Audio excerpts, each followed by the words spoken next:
When David and Guillaume got back in touch about making Detroit, I wasn't terribly surprised they decided to make it because the fan response was so intense. So it makes sense that they would choose to do that after the enthusiasm. It was a challenge, and it was just an interesting thing to get my head around how to approach this character now as a different, much older person, and whether or not she had changed. And I'm very happy to say that with Detroit, I've had the opportunity to see Kara grow so much more than I ever expected. You do the housework, the washing, you cook the meals, and you take care of... God damn it, where the fuck's the rat gone now? Alice!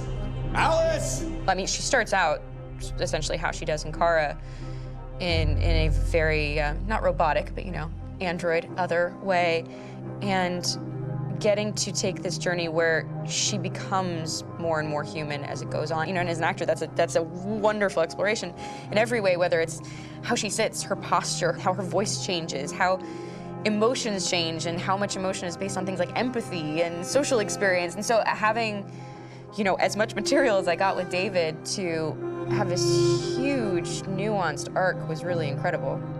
Why couldn't we just be happy? This experience has been quite different than the experiences I've had shooting film or TV or doing theater work.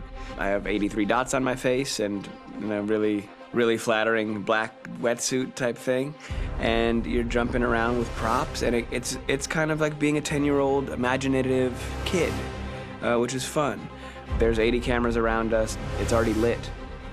So we just shoot and shoot and shoot and shoot and shoot. There's no change of sets, there's no hair and makeup, there's no wardrobe, so we move really fast, and we'll go through about 35 pages in a day. Working in TV or film, we'll probably do 6 pages a day.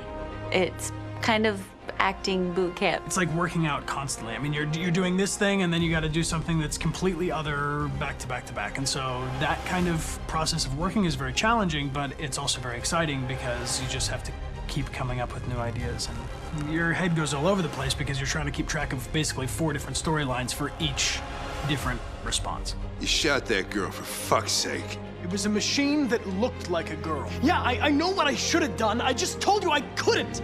All right, I'm sorry. The fact that David Cade, he's telling like many stories interwoven from beginning to end is super complicated and super impressive, and I have no idea how he keeps it all in his head. He's not just the writer or the director who's seeing this from the outside eye, he's also thinking about the player walking through this space. You know, only somebody who really, really loves not the work, but like these characters and these stories and cares about doing something meaningful would invest that much in it. And it's always inspiring to work with somebody who cares that much. My experience with motion capture is this one. And I found it sort of terrifying in a way, because they said the computer's gonna build you. But then, as we got into it, I realized all the elements of it were still artistic. I just dipped into a really brilliant setup here. I've never seen anything like it. And this won't turn me into a product because I was playing a character.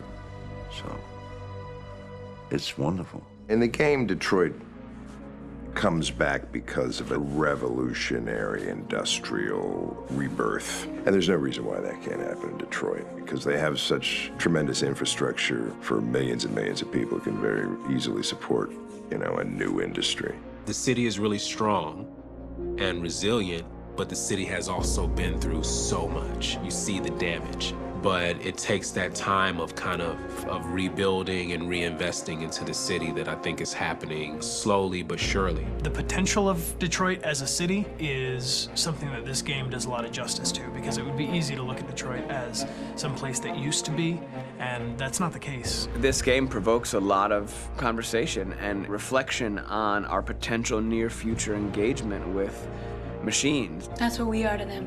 There's merchandise on display in a shop window. I think that a group that feels marginalized, feels like they deserve and have earned access to themselves and the environment around them, and are trying to figure out a way to articulate how to get freedom. What was I designed to be? Their slave? Their toy? It plays with your comfort levels. You think that this is fine, you're comfortable with it, until something blurs the line and throws you off, and now Do I feel differently about whether this should be allowed? Should it be banned? Should it be encouraged? You're gonna ruin our lives, and for what? For a bunch of machines? They are not machines! They are alive! I'm alive! You're alive! They're nothing! There are lots of comparable comparisons to any type of persecution of religion, race, etc., dating way back.